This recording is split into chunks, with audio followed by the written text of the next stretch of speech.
Do you want to develop consistent good habits like reading, going to the gym every day, learning new languages, or practicing new instruments?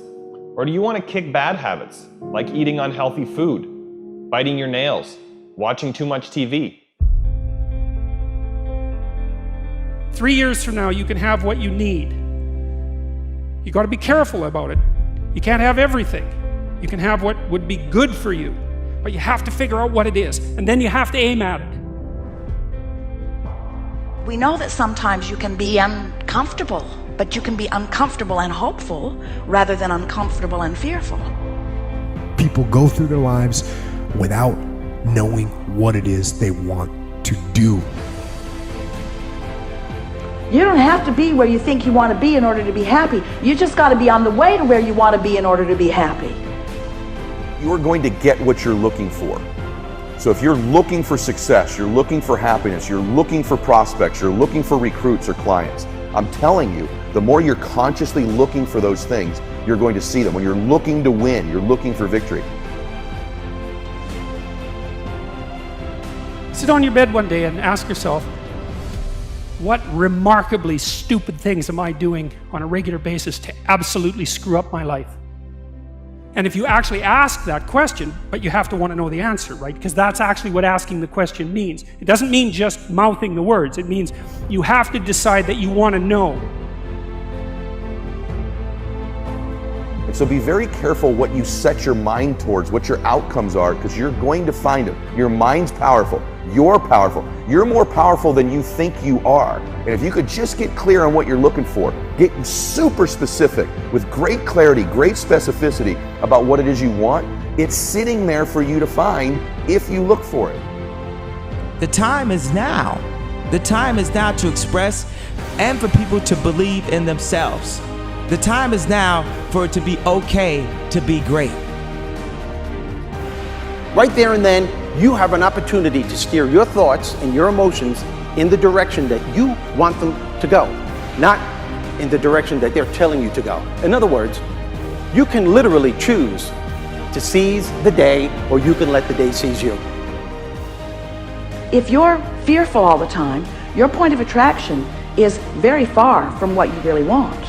If you're ornery all the time, or a lot of the time, your point of attraction is different from what you want. Your emotions are your indicator of what you're doing vibrationally. Have you been listening to us long enough to sort of understand what we mean by that? Don't worry about what needs to be done. Think about who you have to be in order to get it done. Did you ever have a dream that was so big that you thought it was almost impossible to achieve? I've had those dreams. And while not every dream has become a reality, along the way I learned a powerful approach of picturing that has helped me achieve most. Since that day, I've had other dreams, other big dreams. And in each case, I would picture where I wanted to be, and I would visualize what I would be doing and who I would be doing with when I got there. As the saying goes, you can't make a basket if you never take the shot. I knew I would miss the shot sometimes, and the failure would dampen my spirit, but I would be better off for my efforts and I would be okay. People are addicted to all kinds of things, substances, but one of the greatest addictions, or rather the greatest addiction, you never read about it in the papers, because the people who are addicted to it don't know it. It's the addiction to thinking. It's actually addictive. Can't stop thinking. It's like can't stop drinking, can't stop smoking, can't stop eating, can't stop thinking. You have the option of taking it hard or taking it easy, of making the worst of it or making the best of it, of giving it your undivided attention, of giving it very little of your attention. You have more control over your focus than most of you have been exercising. And when you begin caring about how you feel more than everything else put together, so that you exercise your ability to focus upon things that do feel good, you begin to discover that in every particle of the universe there is that which is wanted and lack of it. My visualization has helped me achieve most of my goals. And what I learned along the way is it didn't take twice as much effort. It only took an extra 10%. When we fail, life continues as it is. We can stay in our comfort zone. Success, on the other hand, challenges us. It pushes us and it exposes us to rejection. How are we going to manage this new success? If you're not happy, you're not successful. If you're not enjoying yourself during the process of whatever it is you're trying to achieve, there's a problem. To me, the biggest disease on this planet is unhappiness. And the reason why people are unhappy is because we have a tendency to keep focusing, as I said, on what we don't have and what's not working in our lives, instead of allowing ourselves to shift our focus and our way of thinking. People always want to be like, follow your dreams, follow your dreams, follow your dreams. My dream was always to be a rap artist, right?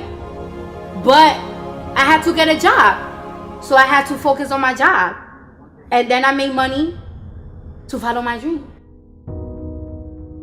One of the main reasons that people don't get what they want is because they don't actually figure out what it is. And the probability that you're going to get what would be good for you, let's say, which would even be better than what you want, right? Because, you might be wrong about what you want easily. But maybe you could get what would really be good for you.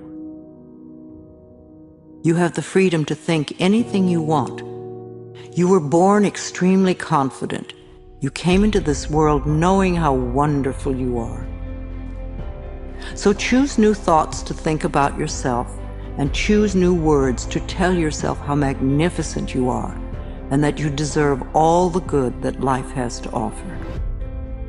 First thing in the morning and last thing in the evening, I want you to look into your eyes and say, I love you. I really love you. Your first goal, this is what I'm suggesting, your first goal when you open up your eyes should be to focus on the things that ignite your spirit and bring you joy. I want you to focus on the things that you appreciate in your life, the things that you're grateful for. I don't care who it is or what it is. Maybe it's the person lying next to you. Maybe you're thinking of your children. Maybe you're thinking of the dog or the cat lying by the side of the bed, a particular goal that you achieved. Maybe there's an event coming up on the weekend. Maybe you're meeting with your friends for lunch. You see, folks, it doesn't matter who it is or what it is. There's always something to be grateful for, to appreciate. And what I'm asking you to do in those few moments before you crank and get into your day is to focus on these things. Then why am I asking you to do this? Because an attitude of gratitude simply makes you feel good. And feeling good is the fuel that drives motivation. We've all made wrong choices and done things that we knew were not the best. It's one thing when other people do us wrong. We had a bad break. It wasn't our fault. We can have faith that God will restore. He'll pay us back. But when we bring the trouble on ourselves, when we blow it, it's easy to live in regrets, thinking that God's not going to help us. We made the mess. But here's the beauty. God knew you would mess up before He called you. He knew we would get off course, at times give in to temptation. He didn't base His plan for your life on you making perfect decisions.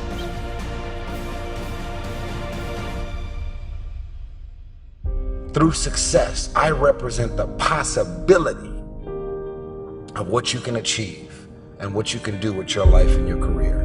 Other people's success represents the possibility of what you can do. Those are the records that you can sell. Those are the type of tours that you can do. Those are the kind of songs that you can produce and the songs that you can write. Those are the millions of dollars that you can get, or billions. Those are the type of architectural drawings and buildings that you can build. Those are the type of books that you can sell. Everybody else's success represents the possibility of what you could do.